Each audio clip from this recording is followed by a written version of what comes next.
Foreign Minister Peter Siato joins me now. Welcome to Hard Talk. Thank you very much for having me.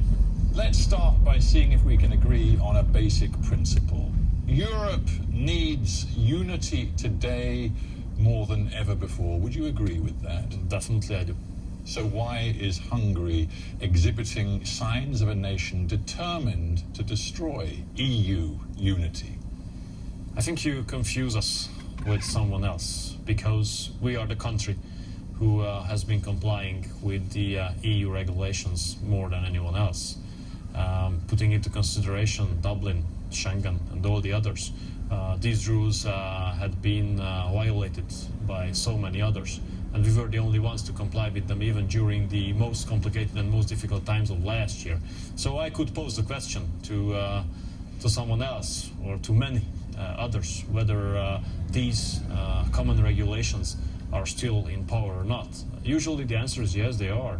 Then my question is, why do you bash a country which has been complying with these regulations? Well, your word is bash, but my word might be question. Many European countries question your commitment to play by the collective rules of the club when, for example, let's just go into one specific, in early October, your Prime Minister, your government, called a referendum specifically seeking a mandate to place Hungary's laws when it comes to immigration policy above the agreed response of the European Union.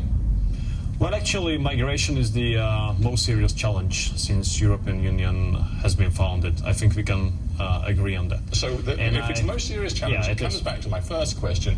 Unity, when you face your most serious challenges, has to be of paramount importance. And here you go, demanding from your own people the right to abrogate EU rules and regulations. Because we are the ones who comply with the EU rules and regulations. Because once again, I would like to speak about the Schengen rules and the Dublin regulations. These two regulations are actually among the most important achievements and most important pieces of regulations regarding European Union. My question is, whether do we want to kill the Schengen zone, whether do we want to violate the Schengen regulations by... For those who aren't familiar with all of the jargon, Schengen is the visa-free travel within most of the European Union. Schengen consensus says that, number one, you can move freely within the Schengen zone.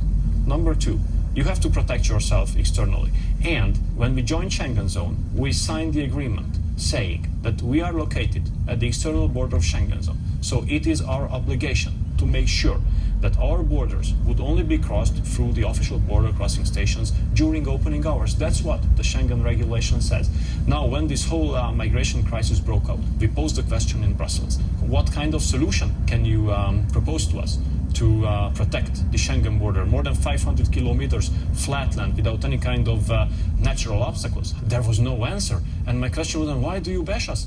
Because of building a fence, not being the first country. Well, you've chosen to stake this conversation on the ground of building fences. I'm going to put it somewhere else, if I may, because there are various different strands to what appears to me to be your basic challenge to the collective will of the European Union. Now, one of your basic challenges is that the EU decided collectively that everybody would take part in burden sharing, to take their share of the very large number of asylum seekers that have entered the European Union territory. Hungary was allotted, what was it, 1,289 or something, asylum seekers to be taken in by Hungary as part of the collective relocation agreement. Now, you have just steadfastly and fundamentally refused to take your share. That's right. Now, actually, we are principally and fundamentally against this policy, because this is not the solution. And yet you're the man who told me at the beginning of this interview that unity was the most important principle of all. But come on, this is not the solution. Well, who are you to say that? We're talking about the collective rules of the club. We have to form unity around wise decisions, and not around decisions which will lead us to a dead-end street. The decision which was made by the Ministers of Interior, saying that there must be a relocation mechanism which end up in an obligatory quota, is totally violating the common European regulations, because that decision, which ended up in a mandatory quota system, is actually amending the Dublin Treaty. And Dublin Treaty cannot be amended by Ministers of Interior. The only way to amend or change treaties, to open them, have a debate about them, then national parliaments are there to ratify, and then close the treaty. That's the way. not ministers of interior. That decision was totally violating all common European regulations. That's why we turned to the European Court, not only us. There were altogether 4 countries voting against it, and another one, a 5th one, to abstain. Does it matter to you that the President of the European Commission, Jean-Claude Juncker, says that Hungary, in its stand on this refusal to accept the relocation principle, is threatening the very future of the European Union? No, I think what threatens the future of the European Union is this migratory policy, which has been carried out by the Commission and the other institutions in Brussels. Why? Because it's totally against common sense. All these kind of relocation quotas are kind of encouragement for people and traffickers to come to Europe, to violate our borders, to attack our police and just cross Hungary in order to get to Sweden, to Austria or to Germany. I think this whole debate should be put on a rational basis instead of basing it on emotions. Yeah, but